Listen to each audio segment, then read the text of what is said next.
Hi, everybody. I just want to thank you for taking time out today to celebrate as best as we can this day in my life. And I know that I'm here today because of all of you and all of the ways that you have all influenced my life in important ways. And I just wrote down some words the other morning just as a way to say thank you for joining me on this journey, for encouraging me, for teaching me.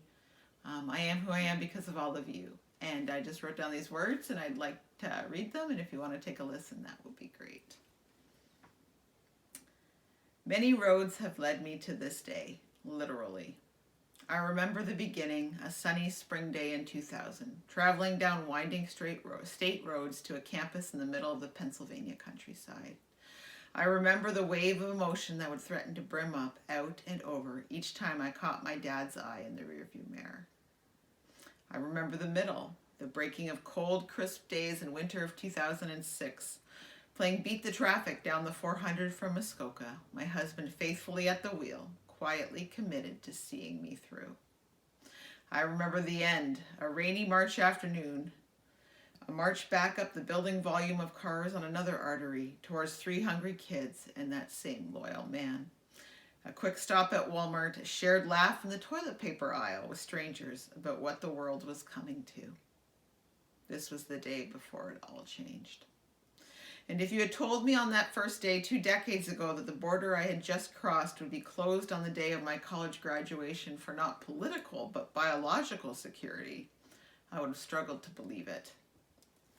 And if you had told me on that first day 2 decades ago that the man whose eye kept spying mine in the back seat of that Dodge Intrepid would be looking down on me from heaven on the day of my college graduation, I would have wept and wailed and not held back that mighty river, because I would have known that you can't stop that tide, nor should you. And if you had told me on that first day 2 decades ago that my final journey would be driving myself home as a wife and a mother, a partner in ministry, a history major in the midst of an historic time, writing the final page of a travelogue that spanned 2 institutions of higher learning in 2 countries, 2 major provincial highways, the loss of the 2 most important men in my life, the gaining of 2 equally precious men in my life, and the birth of 2 beautiful daughters, I would scarce have believed the possibility of it all. What an adventure. What a grace. What a life.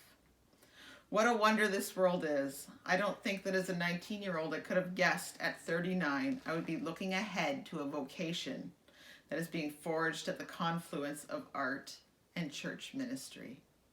At the time, I knew too much of the one and not enough about the other, but God moves in mysterious ways, always calling us back to where we started in that garden of childhood. We can move down all the gravel paths poured from all the industries of man thinking we are going places, but if we are blessed, we will have constant companions along the way, friends, family, teachers, calling us to remember who and whose we are. Thanks be to God. I want to thank first of all my husband. He has always believed in me and held fast to the beauty of this dream, even when I seemed to lose my hold on it. He kept chasing it down and bringing it back to me. I want to thank my dad. Dad, I wish you were here today. I am who I am because of who you were.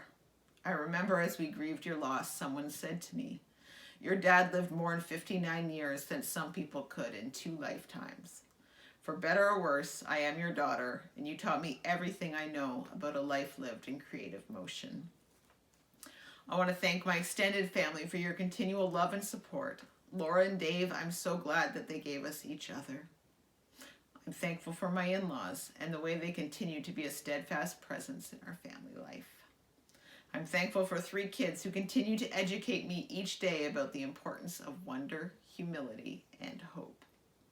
I want to thank my church family who are always in the front row of the stands cheering both Matthew and I both on as we pursue our various academic goals. I want to thank them for always allowing us to learn to do by doing in our ministry life. You are the best partners in faith a young couple in parish life could wish for.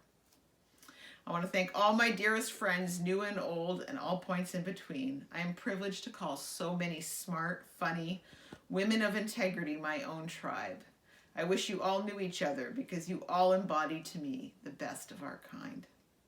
I want to thank my Nana because she is the very best woman that I know.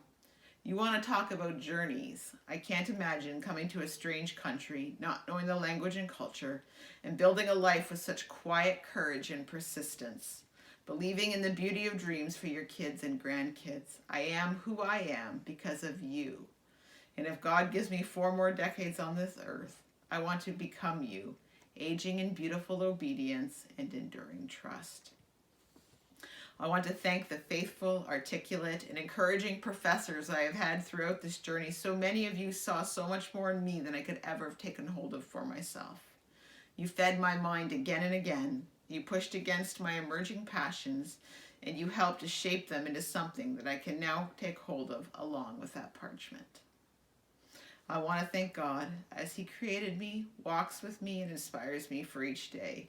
His mercies have been and continue to be new each morning. Julian of Norwich wrote centuries ago, "The soul must perform 2 duties. One is that we reverently marvel.